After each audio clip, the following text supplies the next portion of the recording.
Housewife बिना ससुराल। उषा पेशे से एक टीचर है और उसका एक भरा पूरा परिवार है। परिवार में सब कोई है लेकिन हाउसवाइफ कोई नहीं। एक रोज मनोज को ऑफिस में देर हो जाती है और उसके साथ काम करने वाला एक आदमी कहता है, यार आज तो बहुत देर हो गई है, मैं तो पीजी में खाता हूँ, टाइम पर नहीं गया तो रात का खाना नहीं मिलेगा। तेरा ठीक है, परिवार साथ में है, चाहे जब जाओ खाना तैयार मिलेगा। मनोज हंसते हुए कहता है, ऐसा कुछ नहीं है कि मैं जब भी जाऊं तो खाना तैयार मिलेगा। सबका सोने का वक्त हो चला है। तो क्या हुआ, भाभी जी है, वो तो आपका वेट कर रही होगी, आपके जाते ही खाना गर्म करके परोस देगी। अरे भाई, मेरे घर में ये सब चोंचले नहीं होते। मेरी पत्नी टीचर है, उसे जल्दी सुबह उठना पड़ता है। खाने को लेकर हमारे घर में कोई जिम्मेदारी वाला सीन नहीं है। काम वाली रोटी बना देती है, अगर सब्जी बची जब तक मैं गया तो ठीक है, नहीं तो मैं तेल में नमक मिर्ची डालकर खा लेता हूँ। क्या? ये तो पहली बार ऐसा सुना है कि कोई ऐसा परिवार है जहाँ बहू पति सब है, फिर भी खाना ऐसा। मेरी पत्नी यहाँ होती तो मुझे मेरी पसंद का खाना बनाकर खिलाती, चाहे रात के 2 ही क्यों ना बच रहे हो, वो भी गर्मा गर्म। नसीब अपना अपना, अब तो मुझे आदत हो गई है। रात के 11 बजे मनोज घर जाता है और ठीक जैसा उसने अपने साथ काम करने वाले आदमी को बताया था वही होता है। मनोज के लिए बस रोटी बची थी। अब नमक मिर्ची मिलाकर ही खाना होगा। मनोज तेल नमक मिर्ची के साथ खाकर सोने चला जाता है। अगली सुबह श्रेया को थोड़ा जल्दी ऑफिस जाना होता है तो वो कोई सब्जी नहीं बना पाती और काम वाली भी उस दिन नहीं आती। भूख लग रही है बहुत तेज, पर ऑफिस के लिए लेट भी हो रहा हूँ। बिस्कुट खा लो बेटा, मैं भी यही खाकर जा रहा हूँ। आज लगता है काम वाली नहीं आएगी। रात को आते वक्त ब्रेड लेते आना, सब आकर दूध ब्रेड खा लेंगे। ठीक है। दोनों भाई ऑफिस चले जाते हैं। उषा और उसका परिवार इसी तरह चलता है। ना किसी को कोई जिम्मेदारी है, ना ही खाने की कोई टेंशन। सबके सब कमाने की होड़ में लगे हैं। किसी को यहाँ तक अपनी सेहत की भी फिक्र नहीं है।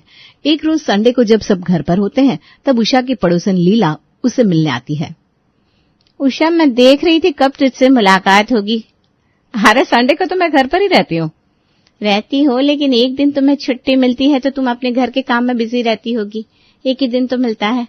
अरे घर का कुछ काम ही नहीं है, लेकिन मेरे ही स्कूल जाने के पूरे हफ्ते के कपड़े धोने होते हैं, फिर आयरन करने होते हैं, फिर कुछ जरूरत का सामान भी तो लाना होता है उस दिन। हाँ भाई यार, तेरे घर में सब काम करने वाले हैं, क्यों ना तो विनोद के लिए हाउसवाइफ ले आती है। हाउसवाइफ क्यों बोला? हमें कोई दिक्कत नहीं है। दिक्कत नहीं होती तुम लोगों को खाने की? कोई घर पर होता नहीं तो खाना कौन ही बनाता है? काम वाली का क्या है, कभी आई कभी नहीं। तभी श्रेया चावल और रोटी लेकर आती है और खाने की टेबल पर खाने के लिए बैठ जाती है। नहीं आंटी जी, हमें खाने की कोई दिक्कत नहीं होती। काम वाली रोटी और चावल बना देती है, मुझे टाइम मिलता है तो मैं सब्जी बना देती हूँ, नहीं तो कोई भी किसी चीज से खा लेता है। इतने में ही अंकित और विनोद भी अपनी अपनी थाली लेकर खाने की टेबल पर आ जाते हैं। पड़ोसन उनकी थाली देखती रह जाती है। तुम दोनों प्याज नमक और रोटी इतना शौक से आनंद लेकर खा रहे हो जैसे अमृत हो। आंटी जी, कितनों को तो ये भी नसीब नहीं होता। हमें तो आदत हो गई है। तब उषा कहती है, मैंने तो कहा कि हमारे घर में कोई झंझट ही नहीं है खाने को लेकर, इसीलिए मैं वर्किंग लड़की ही लेकर आऊंगी। आज तो सब घर पर है, वरना कोई दिखता भी नहीं है। वो क्या करेगी घर पर रहकर? जॉब करेगी तो 2 पैसे आएंगे घर में। ठीक ही है। और तू अपना बता, सब कैसा है? ठीक है, चल अब मैं चलती हूँ, तो अपना काम कर। हाँ? लीला अपने घर जाती है और सोचती है, उषा के घर में तो किसी भी चीज की दिक्कत नहीं है, सब अपने मन के मालिक है।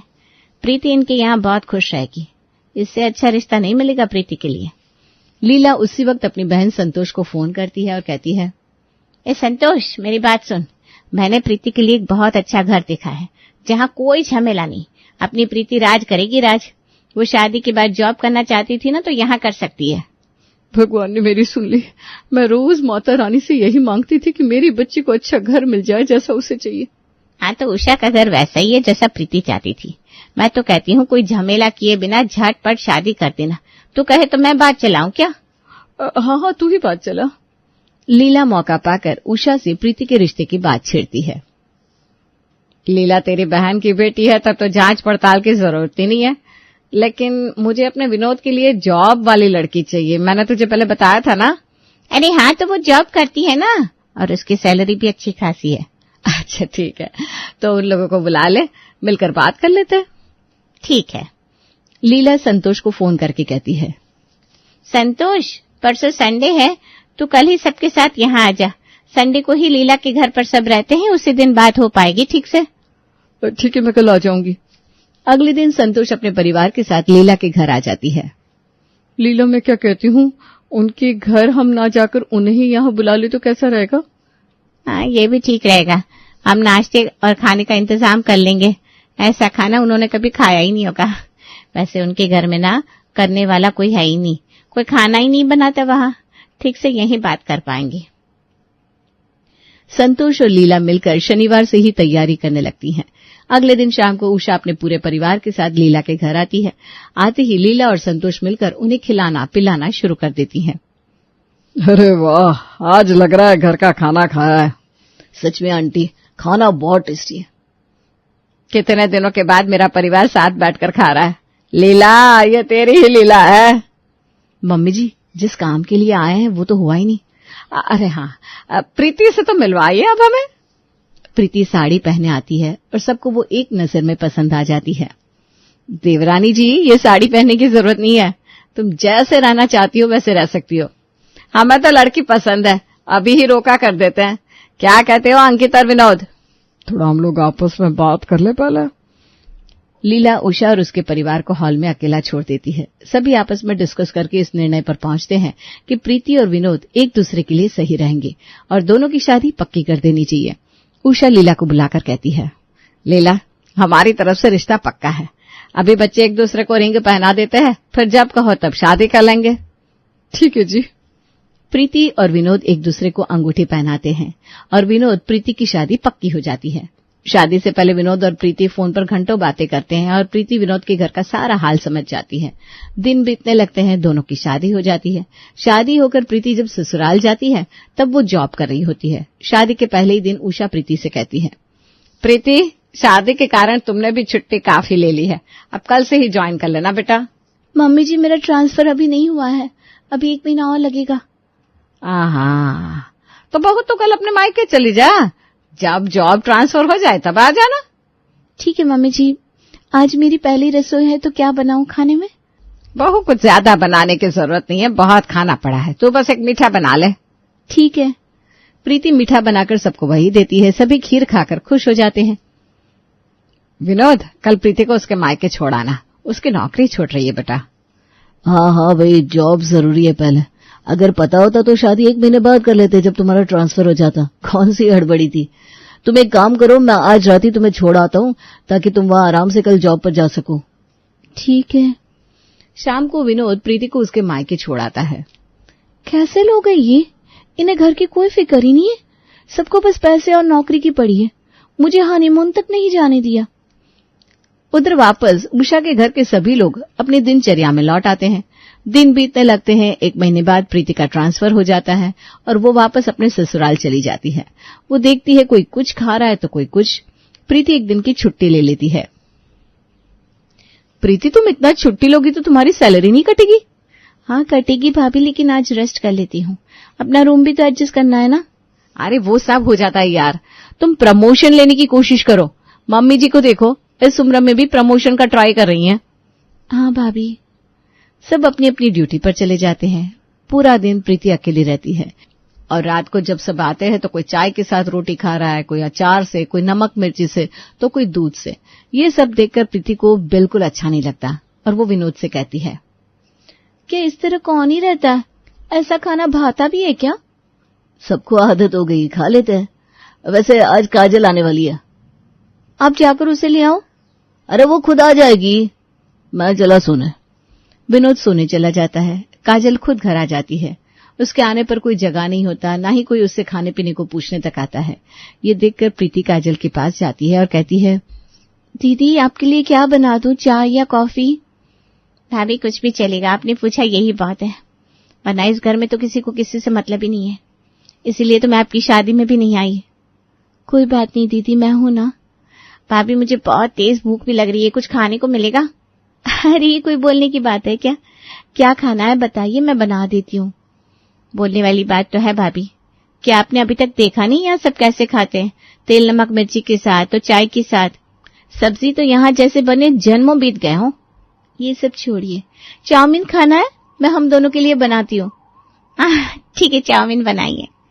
प्रीति चाउमीन और कॉफी बनाकर लाती है और दोनों साथ में खाते हैं। भाभी, आज लग रहा है कि मैं अपने परिवार के साथ हूँ। कभी यहाँ सब साथ में बैठकर खाए ही नहीं। सबको बस अपने काम की जल्दबाजी रहती है। पता नहीं सबकी तरह अपना परिवार क्यों नहीं है। जल्दी अपना परिवार भी ऐसा ही होगा। प्रीति रात भर काजल की बातों को सोचती रहती है। इस परिवार में लोग तो रहते हैं, लेकिन एक दूसरे से किसी को मतलब ही नहीं है। एक खाना ही है जो अब सबको जोड़ सकता है। मैं अपनी नौकरी छोड़ दूंगी, नहीं तो वर्क फ्रॉम होम करूंगी, कोई भी पार्ट जॉब। अगले दिन प्रीति सुबह उठकर सबके लिए छोले भटूरे बनाती है और खाना 8 बजे से पहले तैयार भी कर देती है। इधर घर के बाकी लोग जल्दी जल्दी अपने काम पर जाने के लिए भागने लगते हैं। श्रेया जैसे ही बिस्किट लेकर खाने लगती है, वैसे ही प्रीति उसे रोकते हुए कहती है, भाभी, आप बिस्किट क्यों खा रही है? मैंने खाना बनाया है। चलिए आप खाने के लिए बैठिए, मैं टेबल पर खाना लगा रही हूँ। तुमने इतनी जल्दी खाना कैसे बना लिया? तुम्हें ऑफिस नहीं जाना? नहीं, मेरा मन नहीं है ऑफिस जाने का आज। मैं ऑफिस छोड़ने का सोच रही हूँ। अरे ऐसा मत करना, अपने पैसों का अलग ही मजा होता है। होता होगा दीदी, लेकिन परिवार भी कुछ होता है। ये सब छोड़िए, नाश्ते का मजा लीजिए ना। और प्रीति सबको नाश्ते के टेबल पर बुलाती है और खाना सबको परोसती है। छोले भटूरे मेरा सबसे पसंदीदा खाना। वाह, आज का दिन बन गया। बहुत दिन बाद घर के छोले भटूरे खा रहा हूं मैं। तुमने बहुत अच्छा किया जो नाश्ता बना लिया।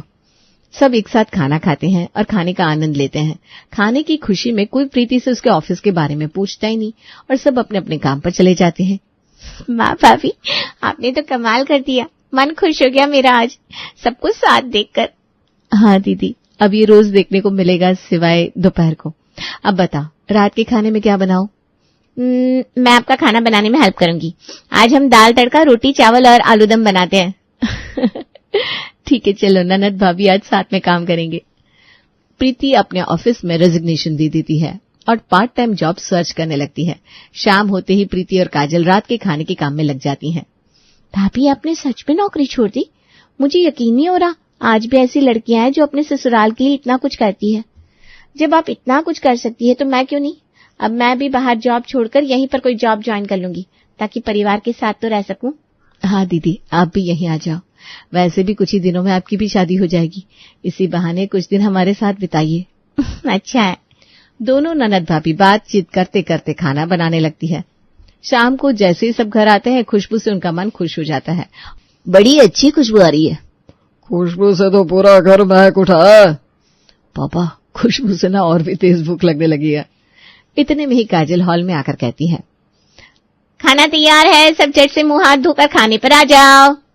सभी एक दूसरे को देखने लगते हैं। उषा कहती है, काजल क्या बात है, आज सुबह से ही अच्छा अच्छा खाना बन रहा है। ये तूने बनाया या तेरी भाभी ने? मम्मी, हम दोनों ने मिलकर। मतलब बहू आज ऑफिस नहीं गई? मम्मी, भाभी ने नौकरी छोड़ दी है। अरे लेकिन क्यों? प्रीति, ये सब क्या है? अरे बाबा, ये सब तुम करती रहना। पेट में बहुत तेज चूहे दौड़ रहे हैं, पहले कुछ खाने तो दो मुझे। सब थोड़ी देर में खाने के टेबल पर आ जाते हैं और एक साथ इतना सब कुछ देखकर अंकित कहता है, विनोद, आज नानी का घर याद आ गया। बचपन में हम वहां ऐसे ही खाया करते थे ना। हाँ भैया, कितना मजा आता था उस वक्त।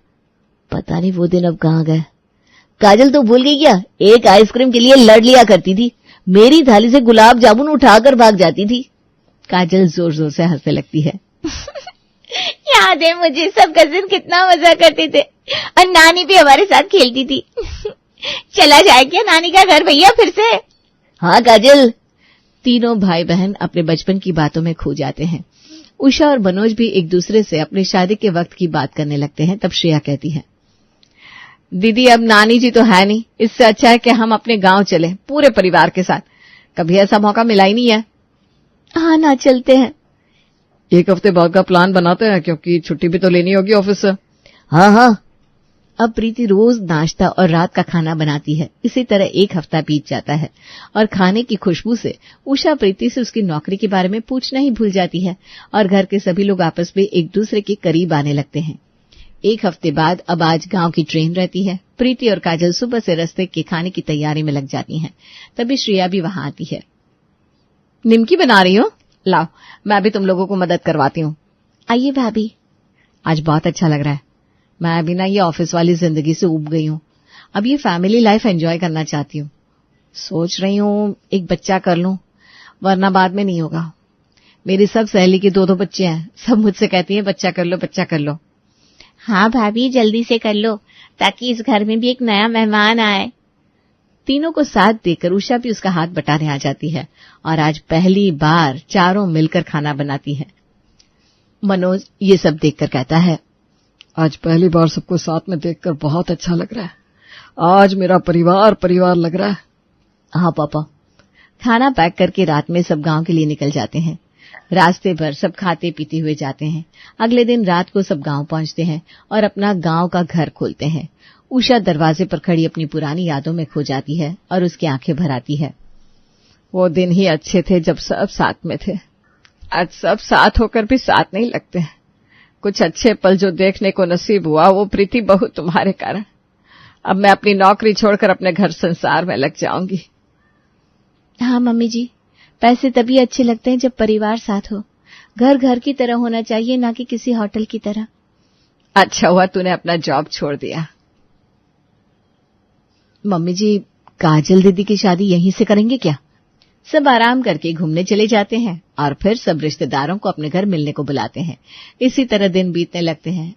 उषा और उसके परिवार वाले वापस अपने घर चले जाते हैं और अब सब औरतें घर पर रहती हैं और मर्द कमाने जाते हैं। उषा का घर अब पीजी नहीं एक घर लगने लगता है और ये सब प्रीति के कारण मुमकिन हो पाता है।